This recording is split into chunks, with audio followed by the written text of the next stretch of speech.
Assalamualaikum warahmatullahi wabarakatuh. Alhamdulillah wa kafa. Wassalatu wassalamu ala nabi Mustafa wa ala alihi wa sahbihi wa man sara. Amma ba'du. Subhanaka la ilma lana illa ma 'allamtana innaka antal alimul hakim. Asyhadu an la ilaha illallah wa asyhadu anna Muhammadar Rasulullah. Allahumma sholli ala Muhammad wa ala ali Muhammad. Alhamdulillah, tidak kata yang paling pas dan paling tepat di pagi ini kita mengucapkan syukur alhamdulillah. Betapa sayangnya Allah kepada kita, karena telah banyak nikmat-nikmat yang Allah berikan kepada kita, dan jika dihitung maka itu sifatnya unaccountable, tidak bisa dihitung. Pagi hari ini Allah berkatakan hidup kita, Allah sehatkan kita, Allah masih memberikan iman kepada kita.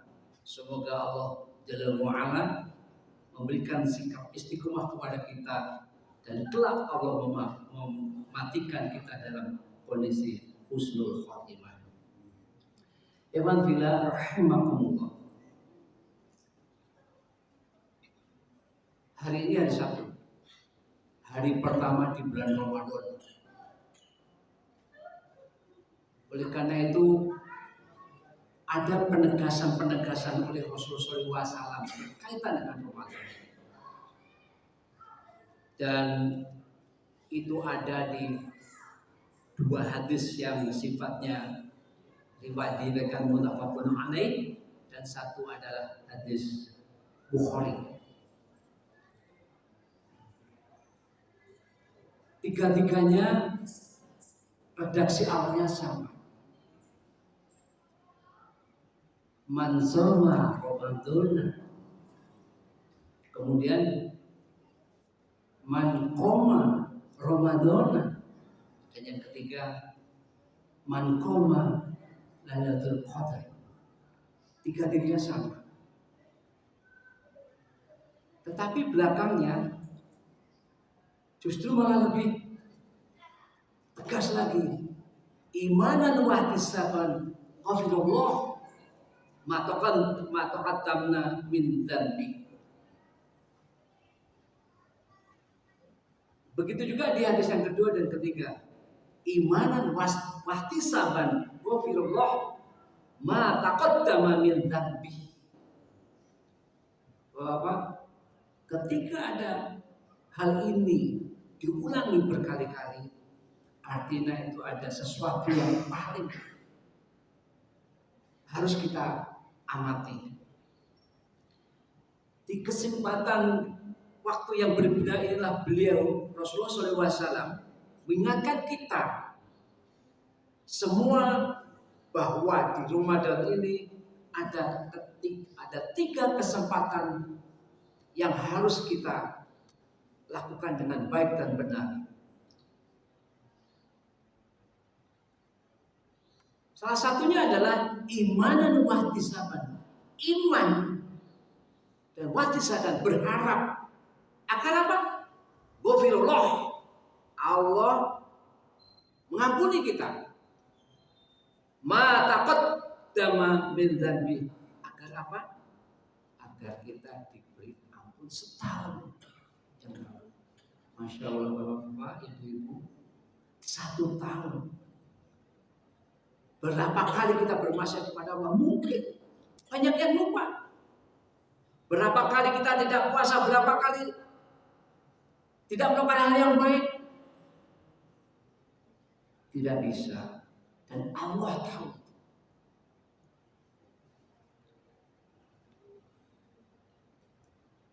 Maka jika betul-betul kita merenungkan tentang ghafirullah,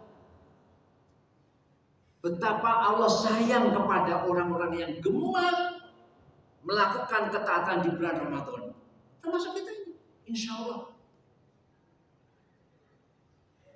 Cobalah kita perhatikan dengan seksama betapa banyak amalan yang di dalamnya terdapat pengampunan dosa, maka sungguh sangat merugi jika seseorang meninggalkan amalan-amalan tersebut. Artinya apa? Dia sungguh orang itu sungguh telah luput dari ampunan Allah yang begitu luas sekali. Nauzubillah, tsumma nauzubillah. Harus kita lakukan. Kalau sampai ini kesempatan untuk melakukan sesuai dengan penegasan Rasul yang tiga hal tadi. Barang siapa yang puasa Ramadan, barang siapa yang meninggikan atau melakukan qiyam, sholat tarawih, alhamdulillah kemarin sudah dilakukan oleh kita di sini dan sudah berjalan dengan baik. Dan yang terakhir adalah barang siapa yang menghidupkan malam-malam Lailatul Qadar 10 hari terakhir. Masya Allah. Cobalah kita lihat pada awal puasa ini, kita berharap akan amal puasa yang akan kita jalani selama sebulan penuh. Ekspektasi kita, harapan kita. Tapi ingat, kita hanya bisa berusaha. The rest, sisanya Allah. Allah Jalla wa'ala. Di dalamnya terdapat apa? Sebulan itu terdapat apa? Ampunan dosa. Cobalah kita lihat pada amalan sholat tarawih yang akan kita jalani selama sebulan penuh. Di dalamnya apa? Terdapat ampunan dosa. Jamaah pecinta ilmu syar'i, cobalah kita lihat pada amalan qiyamul lail yang akan kita jalani selama sebulan penuh. Dan sebagai informasi bahwa 10 hari terakhir nanti kita akan ada etikaf, dan seperti biasa itu cukup banyak, hampir 100 orang. Disitulah kita akan sholat yang mulai yang paling, dimana akan dipimpin oleh salah satu imam-imam kita. Maka Bapak dan Ibu, ihtisab kami, ihtisab keluarga kami, ihtisab jamaah masjid kami, ya Allah ya Rabb, sempurnakanlah, atau kalau boleh mengatakan ana wa antum, saya dan Bapak dan Ibu-ibu, agar bisa mendapatkan ampunan dosa di Ramadan ini, agar kita bisa melaksanakan, mengabdikan 3 man tadi, 3 penegasan dari Rasulullah SAW. Man shoma Ramadan, man qoma Ramadan, man qoma Lailatul Qadar. Belakangnya sama. Jadi dapat kita saksikan begitu banyak amalan yang di bulan Ramadan yang terdapat ampunan dosa. Bahkan itu ada sampai penutup bulan Ramadan kelak. Oleh karena itu, kita harus selalu berusaha menjaga kesehatan kita, tetap berdoa kepada Allah agar kita bisa mencapai akhir Ramadan dengan baik dan benar. Bahkan sampai-sampai Imam Ibnu Rajab Al-Hambali dalam kitab Lataif Al-Ma'arif halaman 378 mengatakan, tatkala semakin banyak pengampunan dosa di bulan Ramadan, maka siapa saja yang tidak mendapati pengampunan tersebut, sungguh dia telah terhalangi dari kebaikan yang banyak. Nauzubillah, tsumma nauzubillah. Oleh karena itu kita harus hati-hati loh. Harus. Kenapa? Mungkin ada di antara kita mungkin tahun depan saya akan lakukan lebih baik lagi. Ingat loh Bapak, ada 3 hal yang Allah dan Rasul ingatkan kepada kita. Yang pertama di surat 31 ayat 34. Wa ma tadri nafsun bi ayyi ardin tamut. Dan tak seorang pun tahu di belahan bumi mana dia mati. Kita nggak tahu mati. Oleh karena kita tidak tahu mati, maka ini yang terbaik. Puasa ini harus puasa yang terbaik. Kalau toh nantinya masih hidup sampai tahun depan, alhamdulillah masih Allah kesempatan. Allah masih kasih kesempatan kepada kita. Kemudian di surat Al-A'raf ayat 34, walikuli umatin ajal. Setiap umat akan mati. Maka apabila telah datang waktunya, la yastakhirun, tidak bisa diundurkan. Wala yastaqdimun, dan tidak dapat pula dimajukan. Kalau ajal sampai, kita udah nggak bisa lagi. Yang terakhir, peringatan itu adalah dari hadis riwayat Tabrani. Ketika suatu saat malaikat Jibril mendatangi Rasulullah, ya Rasulullah, isma syita, faina kama itu. Wahai Rasulullah, berlakulah semau, tapi ingat engkau akan mati. Artinya, kalau itu diberikan pada Rasul, berarti kepada kita semuanya yang ada di sini semua. Jamaah penghuni surga, rahimakumullah. Para salafus soleh, orang-orang soleh terdahulu, apa kita udah disebut soleh? Silakan cek masing-masing. Para salafus soleh merasa khawatir kalau amal mereka tidak diterima oleh Allah Jalla wa'ala. Salah satunya adalah Umar bin Abdul Aziz. Dalam khutbah Idul Fitrinya berkata, ayyuhal muslimun, amaranallah. Allah berikan puasa kepada kita di bulan Ramadan. Waqad amilna, dan sungguh telah kita lakukan. Ini salah satunya. Insyaallah. Kemudian Allah mengajarkan untuk tarawih selama 30 hari. Waqad amilna, dan sungguh telah kita lakukan. Tapi Bapak,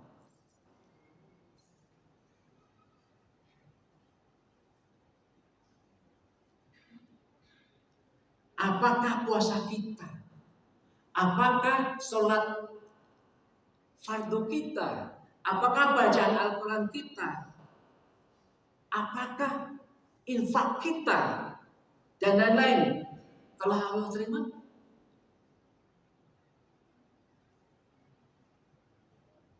Maka itu jangan sampai kita merasa tertipu dengan amal kita, dengan amalan kita.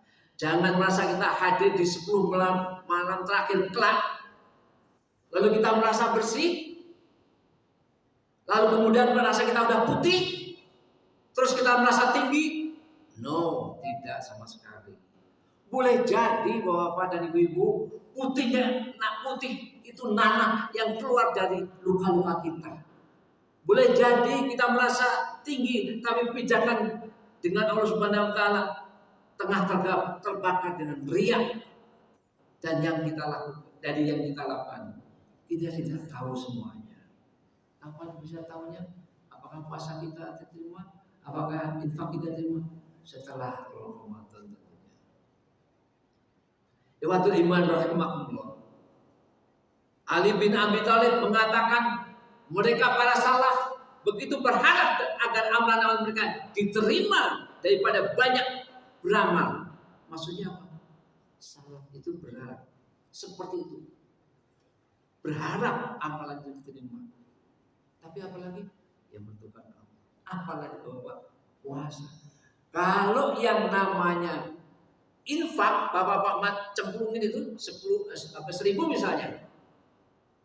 Di surat Al-Baqarah ayat 261 dikalikan 700 kali 4. Berarti apa? 700.000. Kalau 10.000 berarti apa? 7 juta. Itu sebagai motivasi kepada kita. Lalu ketika tadi kita sholat 2 rakaat sebelum subuh, apa yang kita lakukan? Rasulullah menegaskan lebih baik daripada dunia saja. Masya Allah. Tetapi kalau puasa Bapak dan Ibu, saumuli, puasa itu untuk Allah yang menentukan dan Allah yang memberikan ganjarannya. Tidak main-main. Logikanya begini, ketika saya bekerja digaji dengan katakanlah 1 juta, aman, udah jelas. Tapi ketika bos saya misalnya, Hadi, engkau gajinya belakangan, tapi engkau akan harus menunjukkan pada saya kinerjanya. Tentunya apa? Saya bersikap hati-hati, bersikap serius dan semuanya. Nah, itulah bedanya puasa dengan amalan-amalan yang lain. Kalau para salaf saja, para salafus soleh saja berharap, apalagi kita itu belum soleh, belum tentu kita. Bahkan bahwa puasa kita, infak kita, semua ibadah-ibadah kita baik mahdoh maupun baik mahdoh, Allah jelas terangkan di surah Al-Maidah ayat 27. Innama yastaqbalu laha minal muttaqin. Sesungguhnya Allah hanya menerima amalan dari orang-orang yang bertakwa. Jadi kalau munafik jangan harap, hati-hati. Tapi bisa, yang penting tobatan nasuha. Kemudian yang lain adalah Fudullah bin Ubaid. Beliau mengatakan, seandainya aku mengatakan bahwa Allah menerima darimu satu amalan kebaikan sebesar biji sawi saja, maka itu lebih kusukai daripada dunia dan seisinya. Masya Allah. Satu amalan saja yang kita Allah terima itu lebih baik, lebih aku sukai, kata Fudullah bin Ubaid, daripada dunia dan seisinya.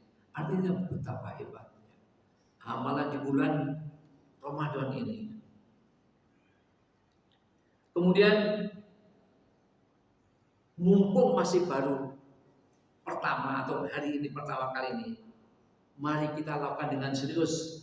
Man shoma Ramadan, man qoma Ramadan, man qoma Lailatul Qadar, innama wattisaban begitu Allah man taqaddama min dzambi.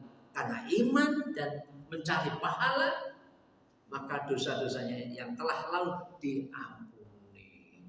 Masya Allah. Orang mati kalau Allah ampuni, husnul khatimah apa? Ikhwatul Islam wa iman. Ramadan itu ampunan. Sampai bahkan zikir yang ditanyakan oleh Ibunda Aisyah kepada Rasulullah SAW. Ya Rasulullah, apa zikir yang aku ucapkan ya Rasul di Ramadan untuk mendapatkan Lailatul Qadar kelak? Ternyata Rasulullah menjawab. Ternyata apa yang dia Rasulullah? Bukan mengatakan Subhanallah, bukan mengatakan Allahu Akbar, bukan mengatakan La ilaha illallah, tapi zikir di bulan Ramadan, terutama di 10 hari terakhir kelak, seperti yang semalam Ustaz Meta ajarin kepada kita. Setelah selesai witir, ini yang dibacakan. Allahumma innaka afun tuhibbul afwa wa'fu anni. Ya Allah, sesungguhnya Engkau Maha Pengampun dan suka mengampuni. Karena itu ampuni aku ya Allah. Masya Allah. Dan inilah menunjukkan bahwa Ramadan itu tempat kita untuk memohon ampun kepada Allah. Bisa jadi kita melakukan banyak dosa yang kita tidak ingat, kita tidak tahu. Tapi insya Allah di Ramadan ini harus Ramadan terbaik. Untuk itu mari kita manfaatkan golden moment, momen emas ini. Dan Ramadan kali ini adalah Ramadan yang terbaik di antara Ramadan sebelumnya. Itulah kuntum pada pagi ini yang berkaitan dengan 3 penegasan Rasulullah SAW, yaitu berkaitan dengan man shoma Ramadan di hadis riwayat Bukhari nomor 38 dan Muslim 760, man qoma Ramadan hadis riwayat Bukhari nomor 37 dan Muslim 759, dan man qoma Lailatul Qadar hadis Bukhari nomor 1901. Semoga bermanfaat dan walau alam bisa. Alhamdulillah fala takunanna minal musyrikin. Rabbmu dan janganlah kamu termasuk orang yang ragu-ragu. Mari kita tutup dengan doa kafaratul majlis. Subhanallah wa bihamdihi asyhadu an la ilaha illa anta astaghfiruka wa atubu ilaik. Assalamualaikum warahmatullahi wabarakatuh.